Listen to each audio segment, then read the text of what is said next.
Okay, Nikki Tutorials said emo Tinkerbell, and I heard the call. I am not a makeup artist, so don't come for me. And I feel like half of pulling off makeup anyway is attitude, right? Nikki said shimmer, and I'm gonna use this little color shift, like liquid eyeshadow thing that I have. And then I'm using white eyeliner to like give myself guidelines for the chains, because I'm not too proud to acknowledge my weaknesses. I'm gonna try and put the chain on now. We're getting there. Okay, so I'm not entirely sure they are fully reading as hearts, but hey, I think they're kind of cute. And then now I think you just kind of drape the wing parts. I'm gonna have to find some tweezers. I found tweezers.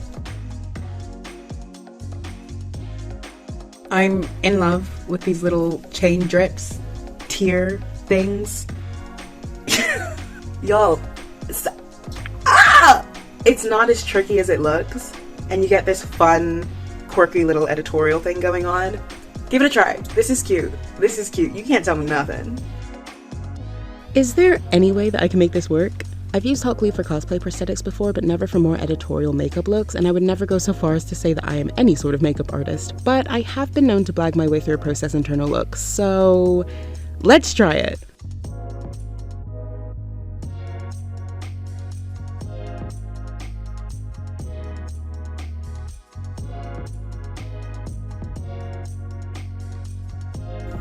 Okay, so as a road test, this is kind of cute. I feel like I should probably come back to it with some sort of like artistic vision. So now that I've worked out the initial, let's try and make something more than this.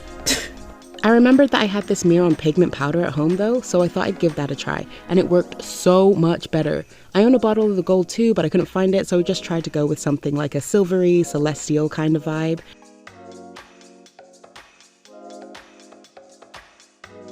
I did have to go to a work thing before I had the chance to remove all the glue, but 3 separate strangers complimented it on the street, so I'm taking my wins where I can get them.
Have you tried the internet's new favourite craft supply? This is lightweight filler, or lightweight spackle if you're in the US. And it's amazing. While its regular purpose is usually filling holes in walls, many crafters like myself have found it to be a fun and versatile new material.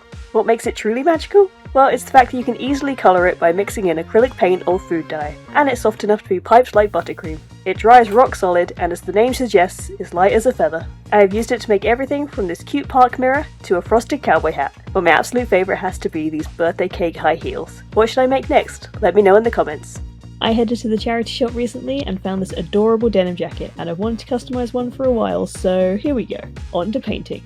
Now I have to be honest, despite being a competent crafter, I can't draw particularly well, but that's okay. We all have our strengths in life. Some of us can sing, some of us are sea witches that can magically give you legs. Also, side note, Posca pens do not work well on half-dried acrylic paint. The more you know. This is also my first time using magic paper and it truly was magical. I got my friend Chloe to draw me a starfish and it's as easy as peeling and sticking. It's great to use as a guide for any kind of embroidery, and when you're done you just dunk it in some water and rub it away. If you haven't guessed, the theme yet is of course the Little Mermaid. But what is a mermaid without scales? I found this super sparkly iridescent green paint, and after giving myself hand cramp cutting out a lot of craft foam scales, I stacked them up for that fishy touch. Of course, no mermaid jacket is complete without an emergency hair comb. Let me know what you think, and what theme should I do next? Did you know you could make your own Orbeez? Well, how about giant Orbeez? All you need is gelatin, liquid soap, and water. Start by mixing 60 grams of gelatin and 80 grams of hot water in a bowl until pleasantly gloopy. Next, use 400 grams of liquid soap. Once mixed, I used a funnel to pour the soap into a plastic bottle followed by the gelatin mixture. Close the bottle and tilt it back and forth until the two are combined. Blow up a balloon and place it on the end of the bottle, carefully squeezing the contents into it. Leave it in the fridge for at least 4 hours and you're done. This is a super fun and messy project for kids and adults alike. Would you try it? Have you ever wanted a keyboard that's so aesthetic you physically can't use it? Join me in this magical journey to make the most cottagecore keyboard ever. If you've never had a chance to play with a flocking gun, boy are you missing out. To flock is to add a mist of fibres that can make any object fuzzy. In our case, I'm using the static feature on the gun to add grass flock that stands up on end. If you slather anything in enough PVA glue, you can flock it. And yes, please take that as a challenge. With our keys all fuzzy and grassy, I moved on to the keyboard itself. I coloured my model magic with some acrylic paint, but it didn't really get as dark as I wanted, so I ended up painting on top of it anyway. I really wanted the base to look like those old mossy cobblestone walls, so I balled up some tinfoil and rolled it over the clay to add a stone texture. This is a great technique for both clay and foam as it allows you to get great depth while dry brushing. For the contents of the garden, I raided some old craft projects and gathered a selection of plants, moss, mushrooms, sticks, you name it. You may ask, what's the point in having a keyboard where you can't see what keys you're pressing? Well, what's the point in hanging up a work of art? If it brings you joy to look at, it's just that, a work of art. What aesthetic would you want?